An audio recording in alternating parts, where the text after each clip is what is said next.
in Austria, the land of mountains and good climbing and expensive EV charging. We're just on the way back from Hungary. Made the most of the free charging in Hungary last night by sleeping on a Type 2 AC charge point near the Austrian-Hungarian border, and then crossed into Austria.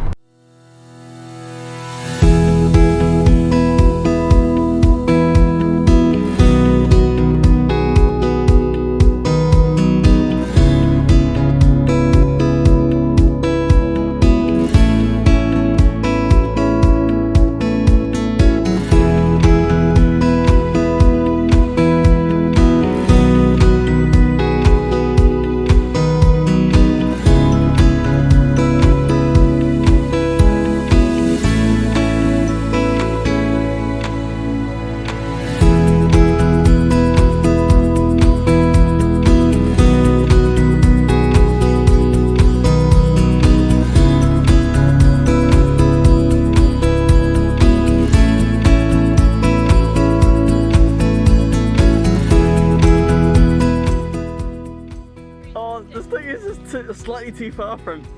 Got a spaniel that doesn't like the water. Go on, Betty, you can get that stick. Come on, no, it's like an inch too far from. There we go. Oh, he's got it now. Oh, bring it ashore, Bailey, bring it ashore. Get out of that water quickly. Oh, a wet little dog. We just had a beautiful little stop for lunch in a nice little town called Strobel in the middle of the Austrian Alps. Amy spotted this solar highway. So it's a network of Type 2 EV charging stations which are powered entirely from solar panels. So they're installed on properties and businesses that have, you know, a large solar array. So this particular one was on a bakery in this beautiful little town next to a lake, and it had a 30 kilowatt solar PV system, and we were only pulling like 7 kilowatts from it, so it was more than covering our our EV charging directly from the solar. It's really cool, and it was free to use. That's great, because a lot of the rapid chargers here in Austria are very expensive.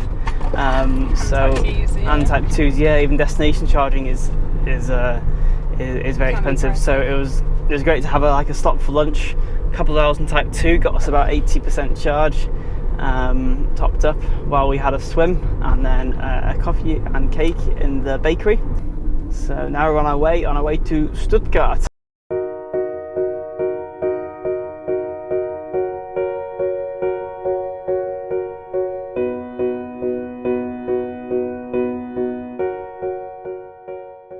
Sadly, our time at the van in Europe is nearly up, coming to an end.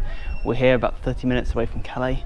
We're a little bit early for the Eurotunnel crossing, so we're just going to have about 30 minutes running to the beach. It's about 38 degrees, so just plugged in here into a Type 2 22 kilowatt charger, and we're going to get to the beach.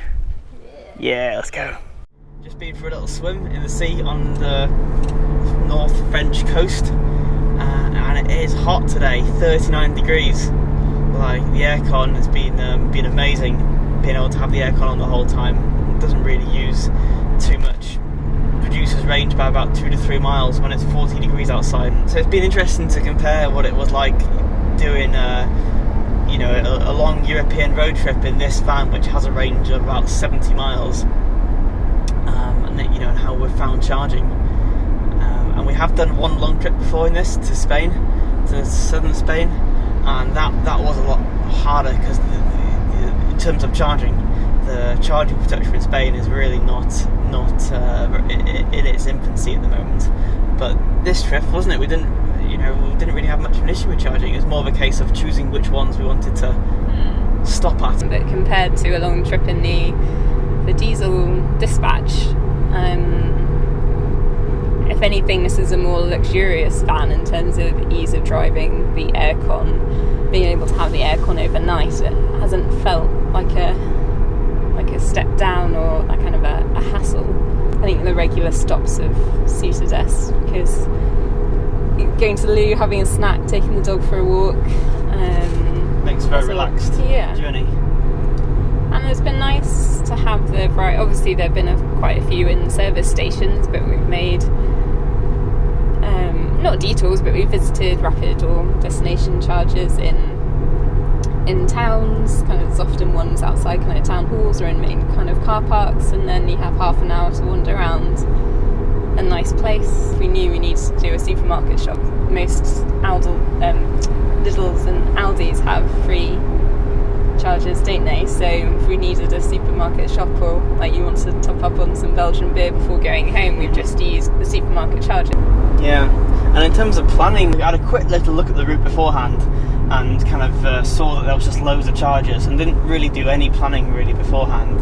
I knew that we needed the new Motion or Charge Map card, and they're like a roaming partner, so they pretty much activate almost every charger along our route, and that was about it. We didn't really know what route we were going to take because we were changing depending on the weather.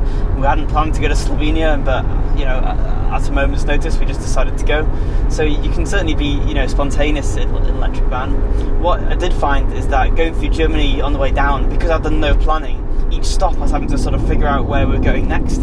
So then I learned that if you spend about sort of 10-20 minutes the night before or even in the morning just on my laptop on PlugShare Route Planner, plan the route, pick which ones we're going to use, check they're all working, check the comments on Charge Map and PlugShare, and then create the route and load the route into the sat nav here, and then it's really easy and relaxed. Then you then don't have to do any planning when you're on the go. And Amy was really good at finding overnight stops.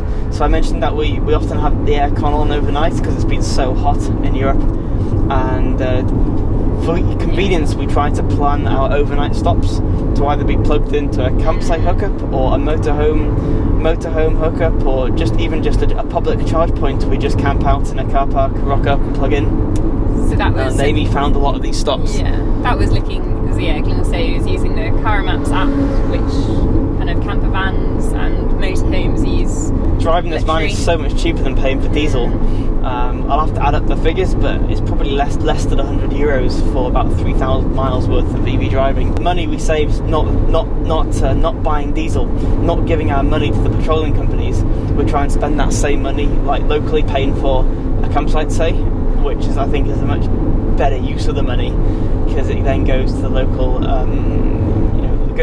area rather than going to a big petroleum company, and you get to benefit from having a nice a shower and a toilet and everything, where in the old van we'd usually try and just find some remote car park somewhere in the middle of nowhere, try and save money that way, because we were spending so much on diesel we really didn't want to pay for a campsite. With an electric van it's super useful being on a campsite with a hookup, so I guess it's like changed slightly, but I think it's for the better, because the money goes to a more useful cause. I mean, the whole reason for doing this trip and for getting the electric van is that we both really enjoy travelling, but very aware of the impact of burning fossil fuels, and finding a way to be able to go on a trip like this and continue the travel, but with much less of an impact. Is what drew us towards having an electric car first, and then an electric camper van. I mean, you certainly kind of see it when you go to somewhere like the Alps and you see these really rapidly retreating glaciers, or we're driving through, holy moly, it's just gone up to 41 degrees on the dashboard. This is not normal. 41? This is not normal This is not normal 41? Temperatures. I mean, this is climate change. It's quite scary having 41 degrees. What I would say for a van journey, sorry to change the subject, is this has worked really well because we haven't wanted to go anywhere particularly fast. I mean, if we had wanted to go just to one destination, say like Hungary, and we knew we were just going to have some time there and come back, a train would have been an option. But yeah, definitely. Yeah, you can't do like long. You wouldn't want to do long driving missions. Like, right, we're in Hungary. Let us mission it back to the UK. That's not really possible with an electric van, because obviously if you put your foot down and drive at 80 miles an hour in this van anyway, it just uses so much energy. You end up stopping so much, and it's much better to go slowly and recharge and everything. But yeah, it suits a more relaxed way of driving. So even though we only get like 70 miles of range, we haven't had any issues getting around the Alps.